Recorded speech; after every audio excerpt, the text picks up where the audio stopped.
Tandis que les indicateurs de tendance montrent la direction d'une tendance, les indicateurs de momentum nous permettent de savoir si la tendance s'accélère ou ralentit.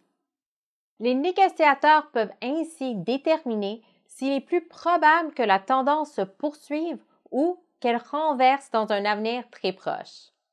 L'indicateur de convergence et de divergence des moyennes mobiles, ou CDMM, mesure le momentum d'une tendance à l'aide des moyennes mobiles exponentielles, ou MME, un indicateur de tendance présenté lors de notre dernière leçon. C'est pourquoi l'indicateur CDMM peut également être utilisé pour mesurer une tendance. De plus, en tant qu'indicateur inférieur, il possède son propre graphique en dessous du graphique boursier. Pour l'ajouter dans Courtier Web, rendez-vous à la page Diagramme à partir de Recherche. Puis, inscrivez le nom ou le symbole d'une action. Dans le menu déroulant Indicateur inférieur, sélectionnez CDMM. L'indicateur CDMM est composé de 4 éléments principaux: la ligne CDMM, la ligne de signal, la ligne de zéro et l'histogramme. La ligne CDMM est calculée d'après la différence entre la MME de l'action sur 26 jours et celle sur 12 jours. La ligne de signal correspond à une MME de la ligne CDMM sur 9 jours. Il s'agit de paramètres standards, mais vous pouvez également les modifier à votre guise dans le coin supérieur gauche du graphique de l'indicateur. Lorsque la ligne CDMM dépasse la ligne de signal, cela veut dire que la tendance à la hausse gagne en vigueur, ce qui donne au négociateur un signal d'achat. La ligne de zéro est une ligne de référence qui divise le graphique en deux, la zone positive et la zone négative, ou, pour simplifier les choses, la zone haussière et la zone baissière. Certains négociateurs attendent un deuxième signal pour procéder à un achat, soit lorsque la ligne CDMM croise la ligne 0 et se retrouve dans la zone positive du graphique. Il en va de même dans l'autre direction. Lorsque la ligne CDMM descend sous la ligne de signal et la ligne de 0, on doit comprendre que la tendance à la baisse se renforce, ce qui donne au négociateur un signal de vente. L'histogramme est un autre moyen permettant au négociateur de visualiser cette information. Les barres sont vertes et au-dessus de la ligne de 0 lorsque la ligne CDMM dépasse la ligne de signal. Elles sont toutefois rouges et en dessous de la ligne de 0 lorsque la ligne CDMM passe sous la ligne de signal. Plus les barres sont hautes, plus l'écart entre les deux MME est grand. Autrement dit, la présence de barres vertes hautes indique une forte tendance à la hausse et donne au négociateur un signal d'achat. Inversement, la présence de barres rouges hautes indique une forte tendance à la baisse et donne au négociateur un signal de vente. Un autre indicateur de momentum que vous pouvez utiliser est l'indice de force relative ou IFR pour faire court. Cliquez sur Indicateur inférieur puis sur Relative Strength Index pour ajouter un IFR en dessous de votre graphique boursier. Vous pouvez modifier la période de temps dans le coin gauche de l'IFR. L'IFR est une plage se chiffrant entre 0 et 100 au sein de laquelle oscille une ligne qui mesure le momentum de l'action en fonction de ses cours à la clôture.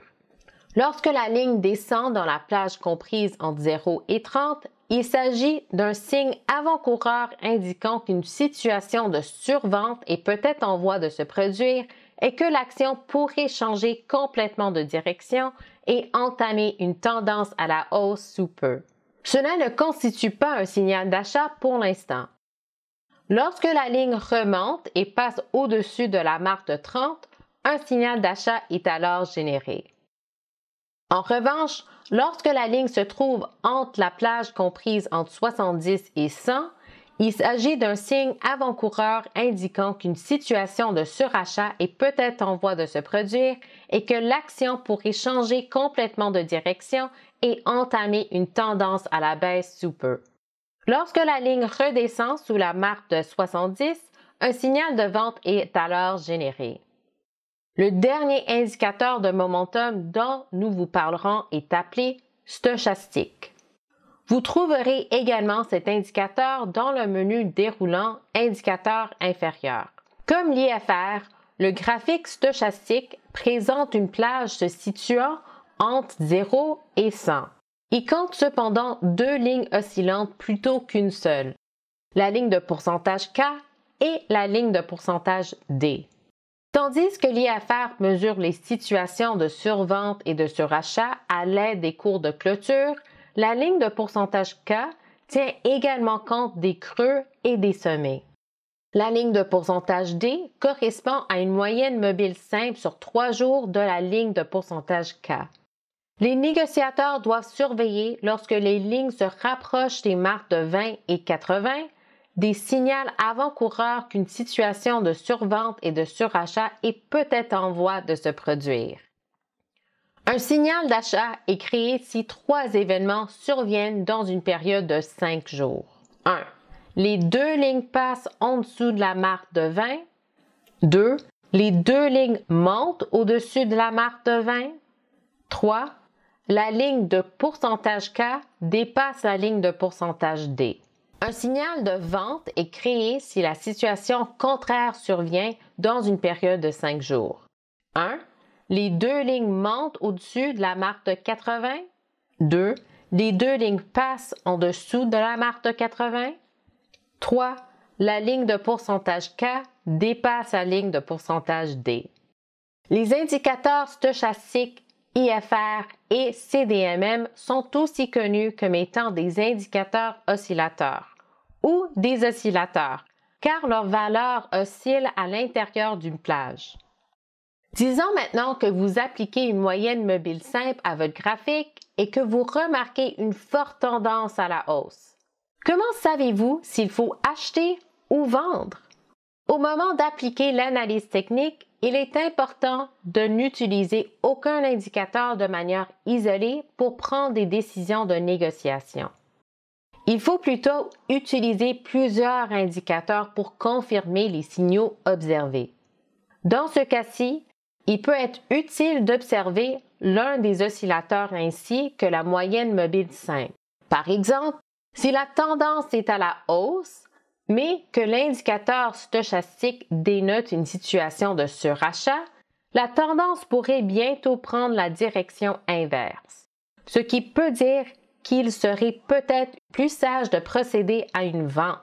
Apprenez-en davantage sur les oscillateurs en vous rendant à Recherche, Marché, à Facteurs techniques, l'icône d'apprentissage, puis à Oscillateurs. Alors voilà, votre trousse d'outils d'analyse technique contient maintenant 4 nouveaux éléments. Les graphiques en chandelier, les formations, les tendances et les indicateurs. Ne manquez pas notre prochaine vidéo dans laquelle nous vous montrons comment faire des recherches pour des idées de négociation en fonction de l'analyse technique dans Courtier Web. Si vous souhaitez en savoir plus sur d'autres approches, suivez notre cours Introduction à l'analyse fondamentale. Pour en savoir encore plus, ne manquez pas nos webinaires et classemètres en direct à venir sur l'analyse technique.